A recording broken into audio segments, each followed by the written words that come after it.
Assalamualaikum warahmatullahi wabarakatuh. Hai, saya Sherina Fauza Parangin-Angin.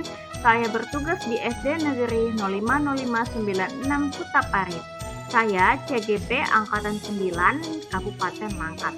Nah, di sini saya akan memaparkan tentang koneksi antar materi pembelajaran sosial emosional. Pertanyaan pertama, apa kesimpulan tentang perubahan pengetahuan, keterampilan, maupun sikap sebagai pemimpin pembelajaran setelah mempelajari pembelajaran sosial dan emosional? Nah, setelah saya mempelajari modul 2.2, saya memahami tentang pembelajaran sosial dan emosional. Hal ini sangat mendukung keterampilan dan sikap saya sebagai pemimpin pembelajaran karena dalam pembelajaran saya tidak hanya berfokus pada kompetensi kognitif saja, tetapi juga memperhatikan kompetensi sosial emosional peserta didik. Lalu perubahan pengetahuannya yaitu pentingnya pembelajaran sosial emosional atau PSE untuk menciptakan pembelajaran yang aman, nyaman, agar seluruh individu di sekolah dapat meningkatkan kompetensi akademik dan kesejahteraan psikologis atau well-being secara optimal. Lalu perubahan keterampilannya yaitu berupaya mengembangkan dan meningkatkan 5 kompetensi sosial emosional yang telah dipelajari.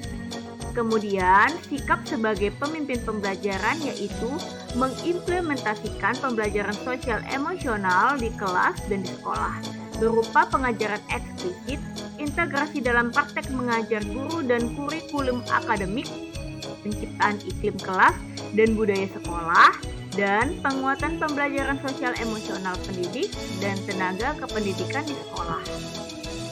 Pertanyaan kedua, apa kaitan pembelajaran sosial dan emosional yang telah Anda pelajari dengan modul-modul sebelumnya? Nah, di sini adalah gambaran tentang koneksi antar materi pada modul-modul yang saya pelajari. Baik, yang pertama adalah kaitan pembelajaran sosial emosional dengan filosofi Ki Hajar Dewantara. Melalui pembelajaran sosial emosional, guru dapat menciptakan well-being dalam ekosistem pendidikan di sekolah sehingga tercipta kondisi nyaman, sehat, dan bahagia bagi murid. Hal ini sejalan dengan pemikiran Ki Hajar Dewantara, yaitu menuntun kodrat anak agar mencapai kebahagiaan dan keselamatan yang setinggi-tingginya, sehingga murid menemukan kemerdekaan dalam proses belajarnya. Lanjut, kaitan pembelajaran sosial emosional dengan nilai dan peran guru penggerak.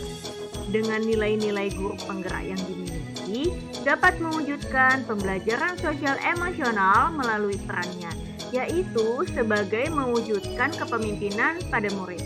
Melalui nilai dan perannya tersebut, guru dapat menciptakan well-being dalam ekosistem pendidikan di sekolah, sehingga tercipta kondisi nyaman, sehat, dan bahagia bagi murid. Selanjutnya, kaitan pembelajaran sosial emosional dengan visi guru penggerak. Pembelajaran sosial emosional dapat menjadi strategi untuk sekolah dalam upaya mewujudkan cita-cita dan harapan sekolah.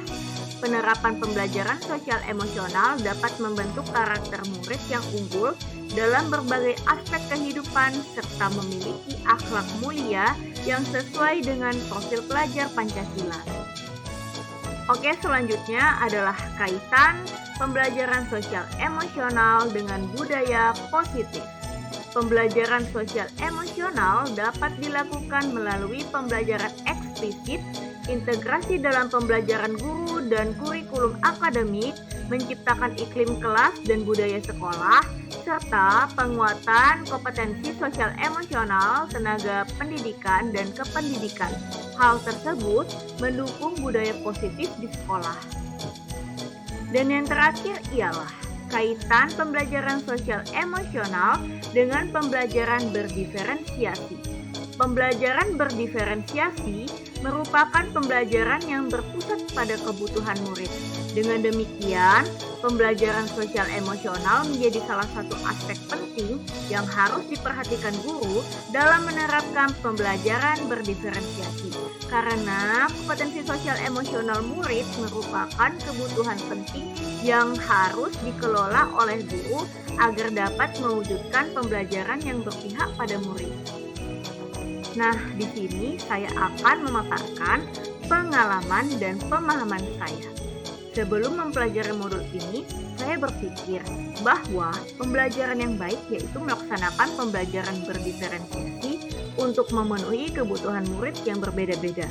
Setelah saya mempelajari modul ini, ternyata pembelajaran berdiferensiasi dapat digabungkan dengan pembelajaran sosial dan emosional, sehingga dapat mewujudkan pembelajaran yang berpihak pada murid. Pertanyaan selanjutnya berkaitan dengan kebutuhan belajar dan lingkungan yang aman dan nyaman untuk memfasilitasi seluruh individu di sekolah agar dapat meningkatkan kompetensi akademik maupun kesejahteraan psikologis atau well-being. 3 hal mendasar dan penting yang saya pelajari adalah yang pertama yaitu kompetensi sosial emosional meliputi kesadaran diri, manajemen diri, kesadaran sosial, keterampilan berelasi, pengambilan keputusan yang bertanggung jawab. Yang kedua, membangun lingkungan belajar yang berpusat pada murid, meliputi perencanaan dan pelaksanaan proses belajar, refleksi dan perbaikan kualitas proses belajar, serta partisipasi aktif orang tua. Dan yang ketiga adalah adanya komunikasi, konsistensi, dan kontrol dari semua ekosistem pendidikan. Selanjutnya yaitu perubahan yang akan saya terapkan di kelas maupun di sekolah. Nah, untuk murid-murid saya merencanakan dan melaksanakan pembelajaran berdiferensiasi diintegrasikan dengan pembelajaran sosial dan emosional. Untuk rekan sejawat di lingkungan sekolah saya berbagi praktik baik pelaksanaan pembelajaran berbasis kompetensi sosial dan emosional sehingga rekan sejawat dapat terinspirasi dan menerapkannya juga dalam pembelajaran yang dilakukannya. Nah, sekian pemaparan dari saya tentang koneksi antar materi pembelajaran sosial emosional. Terima kasih ya. Salam guru hebat. Assalamualaikum warahmatullahi wabarakatuh.